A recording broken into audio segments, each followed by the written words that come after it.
ಎಲ್ಲರ ಬಗ್ಗೆ ಹೇಳಿದ್ರಿ ಸರ್, ನಿಮ್ಮ ಬಗ್ಗೆ ಹೇಳಿಲ್ಲ.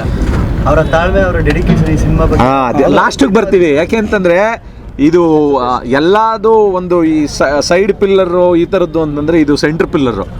ಯಾಕೆಂತಂದರೆ ನನಗೆ ಲೆಫ್ಟ್ ಟು ರೈಟ್ ಎರಡು ಧ್ರುವನೇ.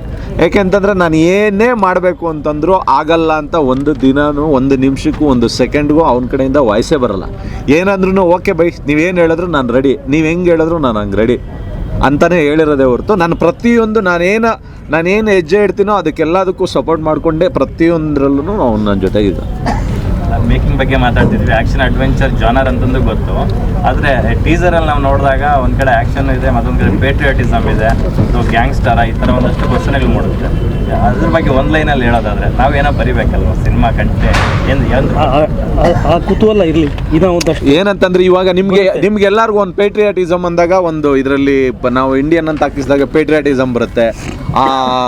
ಮತ್ತು ಆ ಟೋಟಲ್ ವಿಜುವಲ್ಸ್ ಎಲ್ಲ ನೋಡಿದಾಗ ಇದೊಂದು ಗ್ಯಾಂಗ್ಸ್ಟರ್ ಸಿನಿಮಾನ ಅಂತ ಬರುತ್ತೆ. ಎಲ್ಲರಿಗೂ ಏನೇನು ಕ್ವಶನ್ ಮಾರ್ಕ್ಗಳಿದೋ ಅದು ಹಂಗೆ ಇಟ್ಕೊಂಡು ಆ ಕ್ಯೂರಿಯಾಸಿಟಿಲಿ ನೀವು ಏನೇನೆಲ್ಲ ಬರೀತಿರೋ, ಏನೇನು ಎಲಬ್ರೇಟ್ ಮಾಡ್ತಿರೋ ಎಲ್ಲನೂ ಬರ್ರಿ. ಅದಕ್ಕೊಂದಿನ ನಮ್ಮ ರಿಲೀಸ್ ಸಿನಿಮಾ ಯಾವಾಗ ಬರುತ್ತಲ್ಲ ಅವತ್ತೊಂದಿನ ಆನ್ಸರ್ ಸಿಗುತ್ತೆ. ಅವಾಗ ನಾನೇ ಹೇಳ್ಬಿಡ್ತೀನಿ ರಿಲೀಸ್ ಆದ್ಮೇಲೆ ಕಥೆನ ಹಿಂಗೆಲ್ಲ ಇತ್ತು ಅಂತ.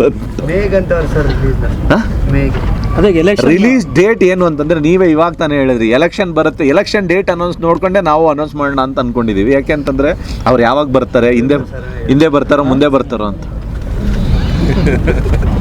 ಇಲ್ಲ. ಅದು ಏನಂತಂದರೆ ನಮ್ಮ ಸಿನಿಮಾದು ಮೇಜರ್ ಏನಂತಂದರೆ ಎಲ್ಲ ಕೆಲಸಗಳು ಮುಗ್ದೋಗಿದೆ. ಡಬ್ಬಿಂಗ್ ಮುಗ್ದಿದೆ, ಸಾಂಗ್ಸ್ಗಳದ್ದೆಲ್ಲ ಮುಗ್ದಿದೆ, ಮತ್ತು ಟೋಟಲ್ ಶೂಟಿಂಗ್ ಮುಗ್ದೋಗಿ ಎಲ್ಲ ಮುಗ್ದಿದೆ. ನಮಗಿರೋದು ಎರಡೇ ಕೆಲಸ, ಒಂದು ರೀರೆಕಾರ್ಡಿಂಗು, ಇನ್ನೊಂದು CG ವರ್ಕ್ಸ್. ಇವೆರಡರ ಮೇಲೇ ನಮ್ಮ ಸಿನಿಮಾ ರಿಲೀಸ್ ನಿಂತಿರೋದು. ಆಲ್ಮೋಸ್ಟ್ ರೀರೆಕಾರ್ಡಿಂಗೂ ಅಂತ ಆಲ್ರೆಡಿ ಶುರುವಾಗಿದೆ. ಅದು ಒಂದು 2.5-3 ಮಂತ್ಸಲ್ಲಿ ಅದು ಎಲ್ಲ ಮುಗಿಯುತ್ತೆ.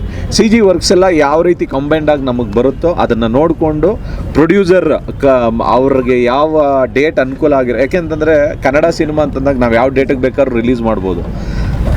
ಕನ್ನಡ ಸಿನಿಮಾ ಅಂತಂದಾಗ ಹೊರಗಡೆಗೆ ಒಂದು 5-6 ಸ್ಟೇಟಲ್ಲಿ ರಿಲೀಸ್ ಮಾಡಬೇಕು ಅಂದಾಗ ಅಲ್ಲಿಂದ ಯಾವ್ಯಾವ ಸಿನಿಮಾಗಳು ನಮಗೆ ಆಪೋಸಿಷನ್ಗಳು ಬರ್ತವೆ, ಮತ್ತು ನಾವು ಯಾವ್ಯಾವ ಕಂಪ್ನಿಗಳ ಜೊತೆ ನಾವು ಕೊಲಾಬ್ರೇಟ್ ಆಗಬೇಕು, ಮತ್ತು ಯಾವ ಡೇಟಲ್ಲಿ ಬಂದರೆ ಪ್ರೊಡ್ಯೂಸರ್ಗೆ ಅನುಕೂಲ ಆಗುತ್ತೆ, ಅದನ್ನೆಲ್ಲ ಅವರೇ ನೋಡಿಕೊಂಡು ಅವ್ರು ಡಿಸೈಡ್ ಮಾಡಿಕೊಂಡು ಒಂದು ದಿನ ಇದೇ ರೀತಿ ಒಂದು ಪ್ರೆಸ್ ಮೀಟ್ನ ಕರೆದು ಅನೌನ್ಸ್ ಮಾಡ್ತೀನಿ ಅಂತ ಹೇಳಿದ್ದಾರೆ. ಅದು ಶೀಘ್ರದಲ್ಲೇ.